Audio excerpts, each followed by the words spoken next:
E a gente começa o Pecuária BR de hoje falando da Fazenda Remanso, em Rio Brilhante, Mato Grosso do Sul, onde esteve a repórter Rosa Cabral. No local são selecionados animais da genética aditiva, um exemplo de sucesso em pesquisa e trabalho genético. Acompanhe. Viajaram por várias regiões do Brasil mapeando a evolução da pecuária mostrada no programa Grandes Criatórios.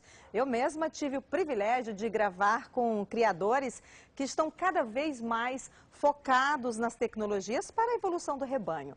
E a partir de agora vamos rever algumas destas reportagens, como por exemplo da genética aditiva, que há 30 anos vem trabalhando em cima de uma pecuária moderna, precoce e rentável. Começamos esta reportagem lembrando da história. Foi pelas mãos do Dr. Hélio Coelho que nasceu a genética aditiva.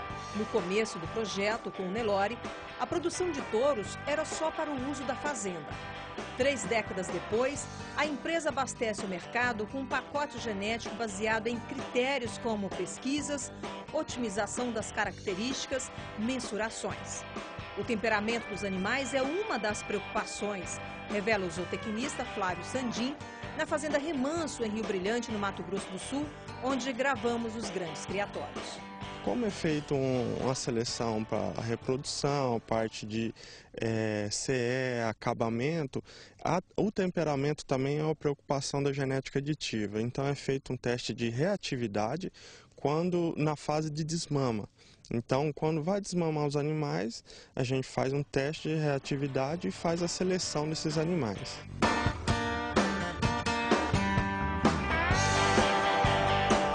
Anexa a essa história chega Roberta Gestal, zootecnista, uma das mais destacadas profissionais na pecuária brasileira.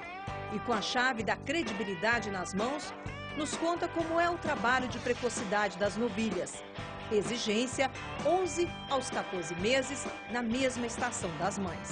Praticamente 90% da safra é exposta e essas fêmeas são desafiadas. As fêmeas que ficam prenhas, elas são incorporadas no rebanho.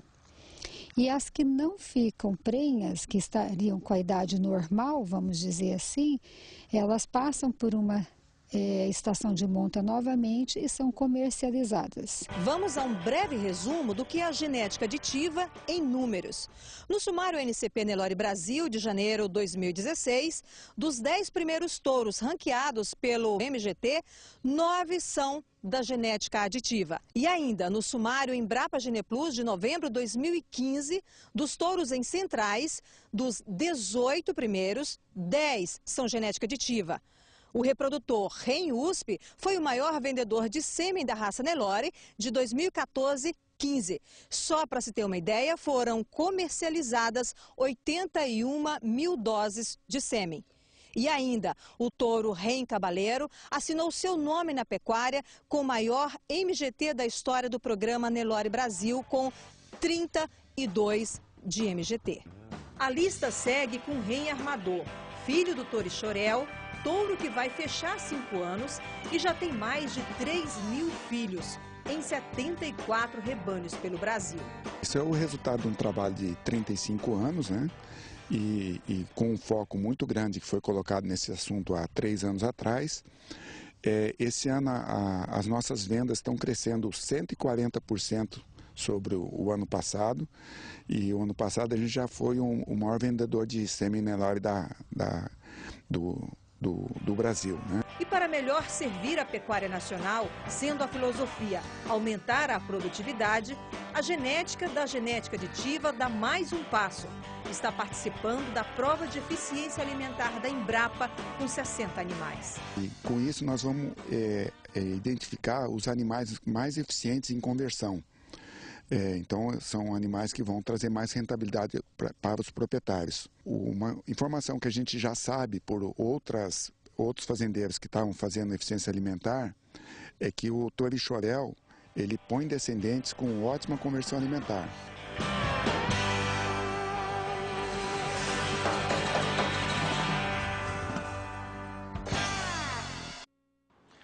Na sequência de entrevistas com técnicos da MSD Saúde Animal, Walter Pulga conversa com Emerson Botelho sobre o controle de carrapatos. Vamos acompanhar. Emerson, recentemente você falou sobre os prejuízos de mais de 3 bilhões e 200 milhões de dólares que carrapatos causam para a pecuária brasileira, apenas na pecuária brasileira. Bom, mas algumas raças são mais sensíveis do que outras raças. O que acontece no Brasil? Walter, na verdade, isso vem desde um desenvolvimento genético. A gente divide os bovinos em dois grandes grupos. A gente tem um grupo dos bovinos que a gente chama de bós índicos, né, que veio das Índias, e os bós tauros que veio do hemisfério norte. Eu até trouxe uma imagem para ilustrar essa questão. O que acontece? O carrapato ele está nessa faixa entre esses dois paralelos, né, o 32 norte e o 32 sul. Só entre essas duas linhas é que nós vamos ter carrapato. Repare que no animal ali nós temos o mapa mundi ali, né? É uma brincadeira que ele faz, mas veja bem, é bem nessa faixa que o carrapato ataca. Então, todo o hemisfério norte e o extremo sul do mundo não tem carrapato por questões de clima, não permitem o crescimento do carrapato. Então, o que isso vai influenciar? Animais que vieram das Índias, né, os bós índicos, então o Nelore, o Gi, são animais que desde a sua origem, né, seu desenvolvimento genético, teve com a presença do carrapato. Então, ao longo do tempo, ele convive com o carrapato e aprende a viver com o carrapato.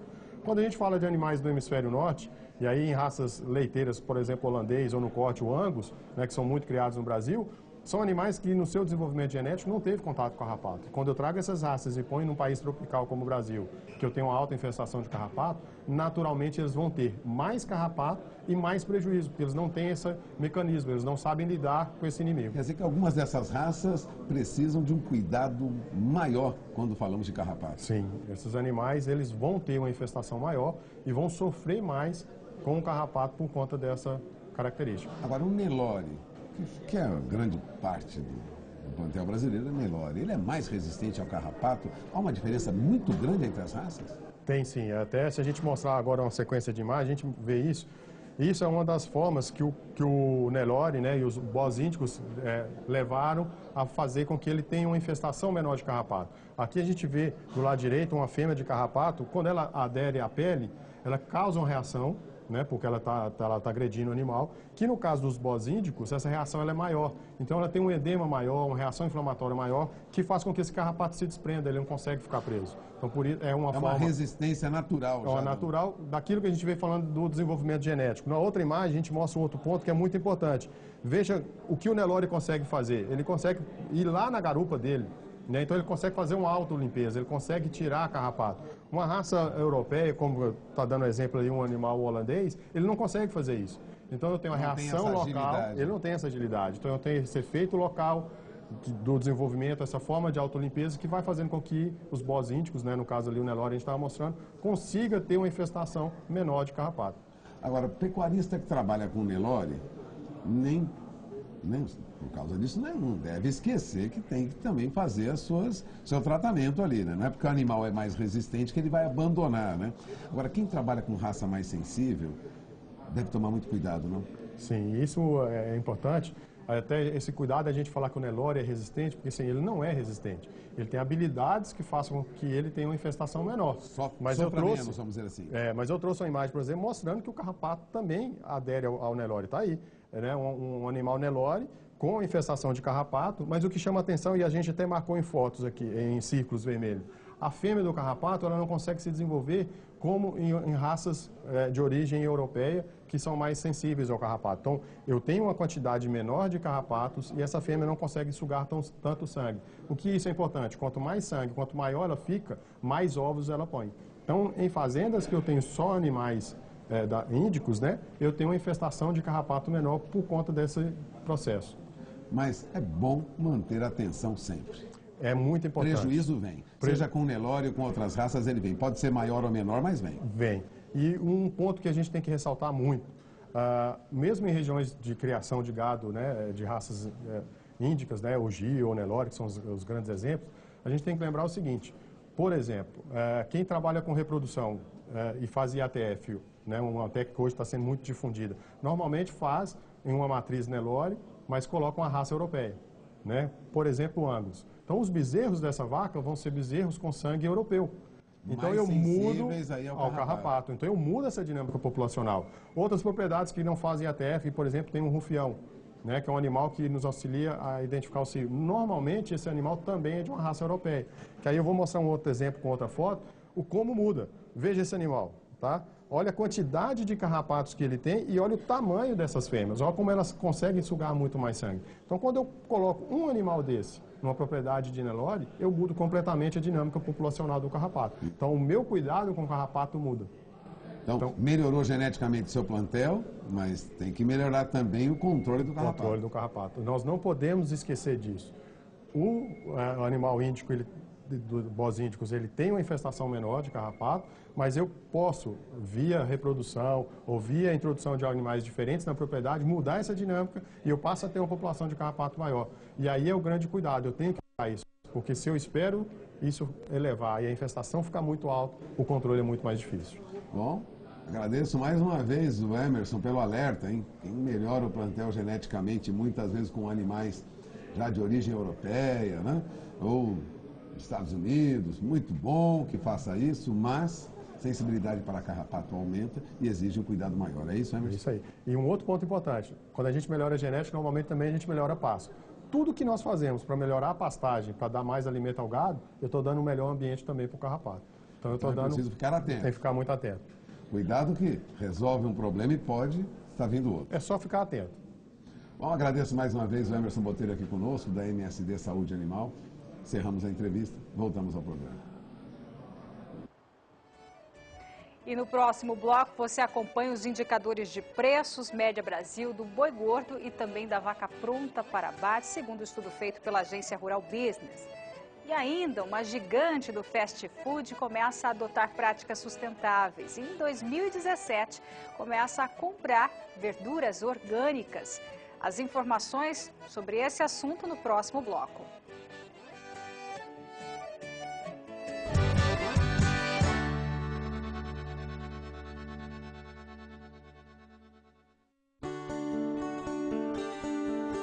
No começo era só um leilão, guiado na vontade pela paixão. Mesmo com ventos contrários, nada derruba um sonho visionário.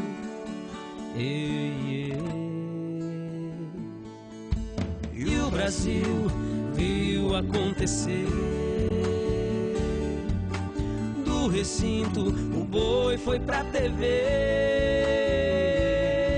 correndo os quatro cantos da nação, extinto o gado e agora o caminhão.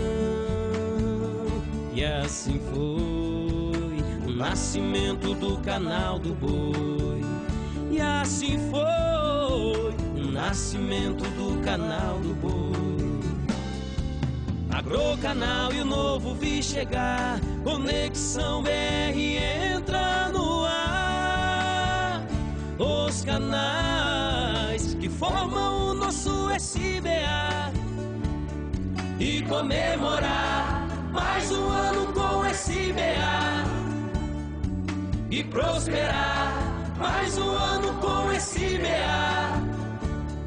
E comemorar mais um ano com SBA.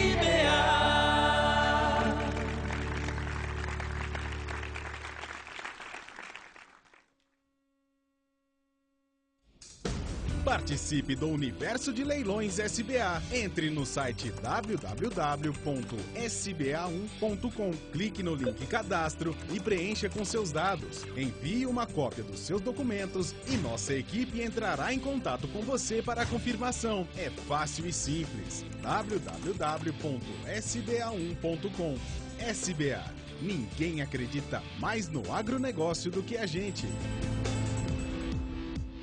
A Ecopontes apresenta a você, amigo produtor, a melhor solução em pontes rurais do mercado. É a Eco Range, uma linha de pontes com alma de aço e tabuleiro em madeira tratada, resultando num produto com grande capacidade de cargas e excelente qualidade. Conheça também nossas demais linhas como Eco Mix, Eco Arco, Eco All Steel e Ecotex. Ecopontes, você jamais ficará isolado. Ligue para 18 2101 6199 ou acesse ecopontes.com.br.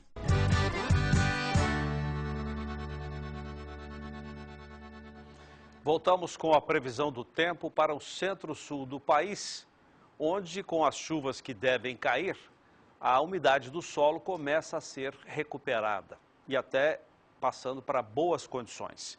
Quem vai trazer os detalhes é Graziela Gonçalves. Olá, Graziela. Olá a todos que nos assistem. Vendo na imagem de satélite, percebemos que uma frente fria ainda está avançando por parte da região sul do país e tende a beneficiar a umidade do solo, que principalmente no estado gaúcho ainda segue mais baixa. A irregularidade das chuvas ainda trouxe aí algumas regiões com baixos índices de umidade do solo, principalmente no estado do Mato Grosso do Sul, mas como a chuva diminuiu de volume de uma maneira geral, grande parte do centro-sul já está começando a perder umidade do solo. Ao longo dos próximos dias, a chuva ainda continua se concentrando na região sul. Então, por aqui, a umidade do solo ainda consegue ser mais recuperada. Agora, grande parte da região sudeste já começa a ter menos volume de chuva. Chove em torno de 30 milímetros no leste de São Paulo, mas as pastagens já vão começar a sofrer, principalmente na metade norte do estado de Minas Gerais. Em grande parte do centro-oeste, a situação também ainda começa a ficar um pouco mais crítica. A chuva será mal distribuída e teremos ainda algumas regiões aqui do Mato Grosso do Sul desfavorecidas com a umidade do solo, e isso vai também trazer alguns transtornos para o desenvolvimento das pastagens. Para o próximo período é ainda a região sul que segue beneficiada com as chuvas, e grande parte aqui do centro-oeste e também sudeste ainda continuam com o mesmo problema de chuvas mais irregulares. E o estado de Minas Gerais, ao norte, ainda vai sofrer com os baixos índices de umidade do solo. O estado de São Paulo e também sul de Minas ainda podem receber volumes um pouco maiores, em torno dos 30 milímetros, o que vai manter as boas condições do solo. Eu volto com vocês.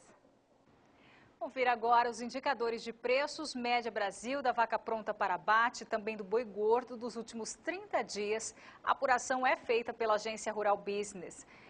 Esse indicador é uma média simples e também diária, feita em 14 praças de produção do país. E eu começo pelo preço médio da vaca pronta para abate, que nos últimos 30 dias, olha só, teve queda de 0,76%, fechando hoje a R$ 137,50 a arroba. Sai do dia 26 de novembro, R$ 138,55 a arroba, a maior média nos últimos 30 dias, e em queda, fechando hoje a R$ 137,50 ao preço médio da vaca pronta para abate, segundo a agência Rural Business.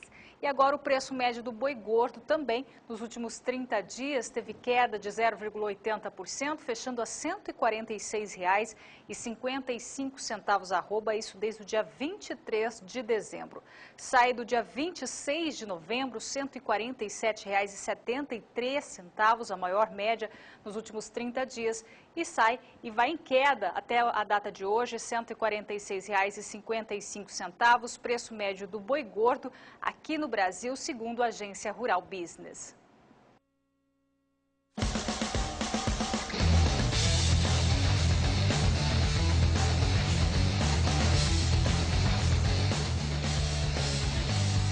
Vertimix Piccola, misturadora vertical de ração total.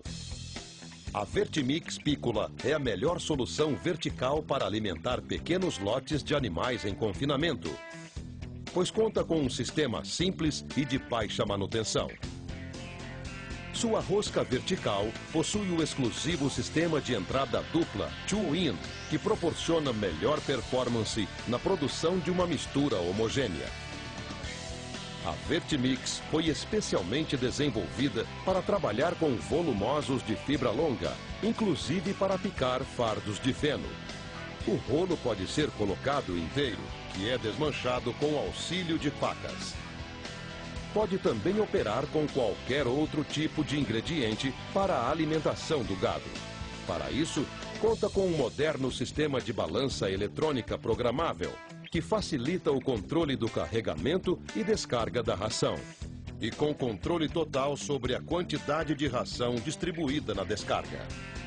É tanto indicada para a alimentação de gado de corte e leite, assim como de caprinos, ovinos e animais de pista. A Vertimix Piccola, assim como os demais equipamentos Casale, é robusta, tecnologicamente superior e foi desenvolvida especificamente para as condições brasileiras.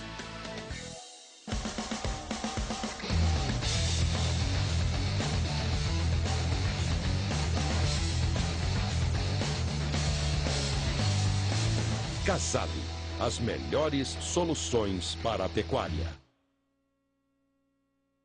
O Pecuária BR vai abordar agora uma tendência que ganha corpo dia após dia em todo o mundo, a partir de consumidores da Europa e dos grandes centros consumidores também, que é o de consumir produtos de origem animal apenas de regiões ou de propriedades rurais ou de estabelecimentos que respeitem condições ambientais, o bem-estar animal, o conforto para quem trabalha na atividade agropecuária, a educação para as pessoas que estão ligadas direta ou indiretamente ao meio de produção rural.